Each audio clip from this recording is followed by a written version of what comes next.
स्वागत है आप सभी का एक और न्यू वीडियो पर। देखिए आपका एमपी बोर्ड एग्जामिनेशन 2024 में आपसे सिर्फ 1 महीना बचा हुआ है एंड टाइम आ गया है कि आपको प्रॉपर तरीके से पढ़ाई करनी पड़ेगी।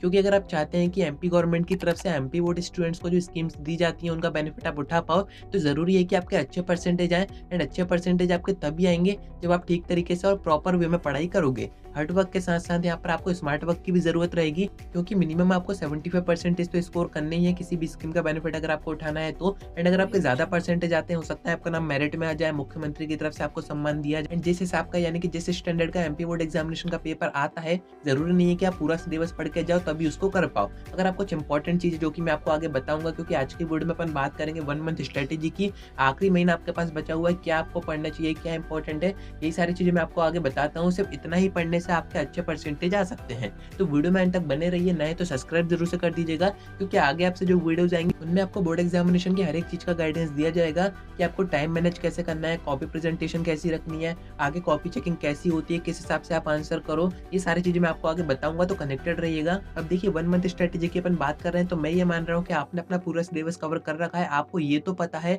कि आपके कितने सब्जेक्ट हैं, हर एक सब्जेक्ट में कितने चैप्टर्स हैं एंड उस चैप्टर में कौन-कौन से टॉपिक हैं। इतना ओवरव्यू अगर आपके पास है तो भी काफ़ी है, क्योंकि अब आपके पास जो टाइम बचा हुआ है इसमें आपको पूरा पढ़ने की ज़रूरत नहीं है। अगर आप पूरा पढ़ने बैठोगे तो काफ़ी ज़्यादा कन्फ्यूज़ हो जाओगे। अब से आपको पढ़ना है सिर्फ इंपॉर्टेंट टॉपिक्स। इंपॉर्टेंट टॉपिक्स का भी आपको रिवीजन करना है एंड रिवीजन का मीनिंग होता है किसी भी टॉपिक को बार-बार रिवाइज करना। क्योंकि इस टाइम पर अगर आप पूरा सिलेबस कवर करने बैठोगे तो जो इंपॉर्टेंट चीज़ें हैं वो आप छोड़ दोगे। पूरा सिलेबस कवर करने के चक्कर में जो पेपर में आना है वो आप पढ़ ही नहीं पाओगे। तो रिवीजन आपको उन चीज़ों का करना है जो कि इंपॉर्टेंट है। अभी इंपॉर्टेंट कहाँ से आएँगे, तो अगर आपने पूरा सेशन पढ़ाई किया है, थोड़ी बहुत अटेंशन दी है पढ़ाई को, तो आपको पता होता है कि इस चैप्टर में से क्या-क्या इंपॉर्टेंट है। एंड अगर आपके पास इंपॉर्टेंट चीज़ें नहीं है तो आपके पास परीक्षा बोध होगी, परीक्षा अध्ययन होगी, या फिर कुछ नहीं है तो प्रीवियस ईयर के पेपर मैं आपको प्रोवाइड करवा दूंगा। एंड एक चीज़ मैं आपको बता दूं, जो इंपॉर्टेंट क्वेश्चन होते हैं किसी भी सब्जेक्ट के किसी भी चैप्टर से, वो इंपॉर्टेंट हर जगह सेम ही होते हैं। वो चाहे आपको मैं दूं, कोई और यूट्यूबर दे, आपके स्कूल से आपको दिए जाए, या फिर किसी कोचिंग से आपको दिए जाए, इंपॉर्टेंट कभी भी चेंज नहीं होते हैं। एंड एमपी बोर्ड के जो पेपर आते हैं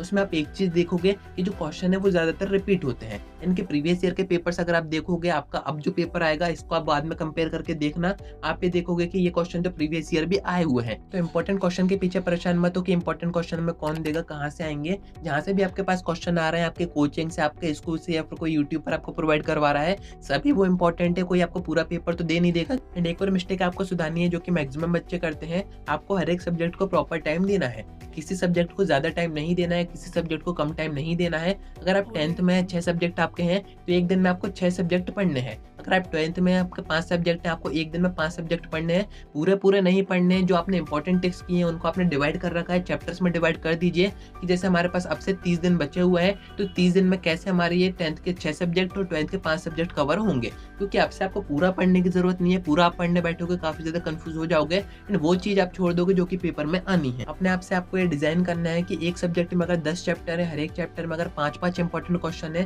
तो आपके उस सब्जेक्ट के हो गए 50 क्वेश्चन। तो आपके 50 क्वेश्चन कितने दिन में कवर होंगे। ऐसे ही आपको सभी सब्जेक्ट के साथ करना है। इस वे में अगर आप पढ़ोगे तो किसी भी सब्जेक्ट का प्रेशर आपके ऊपर नहीं पड़ेगा। हर रोज अगर आप सारे ही सब्जेक्ट पढ़ोगे तो मंथ के एंड तक आपके सारे ही सब्जेक्ट कवर हो जाएंगे। बाकी अगर आप 3 दिन कंटिन्यूस हिंदी पढ़ रहे हो, या फिर 5 दिन मैथ्स ही मैथ्स पढ़ रहे हो, तो ऐसे में जो बाकी आपके अदर सब्जेक्ट बच रहे हैं इनका भी आपके ऊपर प्रेशर आएगा। एंड एग्जाम के टाइम पर आप भी यही सोचोगे कि इन सब्जेक्ट की प्रिपरेशन तो हमारी हुई नहीं। एंड ये जो इंपॉर्टेंट टॉपिक्स में से क्वेश्चन टिक करने को मैंने आपको कहा है, इसमें ऑब्जेक्टिव्स नहीं, ऑब्जेक्टिव्स की वीडियो मैं आपको आगे दूंगा, जिसमें कि मैं आपको बताऊंगा कि 40% ऑब्जेक्टिव में आप पूरे नंबर कैसे स्कोर कर सकते हो। एंड अभी मैं आपका एक टेलीग्राम ग्रुप भी बना दूंगा, नेक्स्ट वीडियो में मैं आपको इन्फॉर्मेशन दे दूंगा, आप उसको ज्वाइन कीजिएगा। पूरा एमपी के बच्चे अगर वहां पर आ जाते हैं तो सभी तरफ का मोस्ट इंपॉर्टेंट डेटा वहां पर आ जाएगा, सभी कोचिंग्स के इंपॉर्टेंट क्वेश्चन आ जाएंगे। गवर्नमेंट स्कूल्स में जो पेपर्स होते हैं, त्रैमासिक, अर्धवार्षिक, प्री बोर्ड, उनके पेपर्स भी वहीं पर आ जाएंगे। एंड सभी तरह के डाउट्स भी आप अपने वहां पर डिस्कस कर सकते हो। तो 1 महीना आपके पास बचा हुआ है, ठीक तरीके से आपको पढ़ाई करनी है। दिन में मिनिमम आपको 4 से 5 घंटे तो पढ़ना ही पड़ेगा।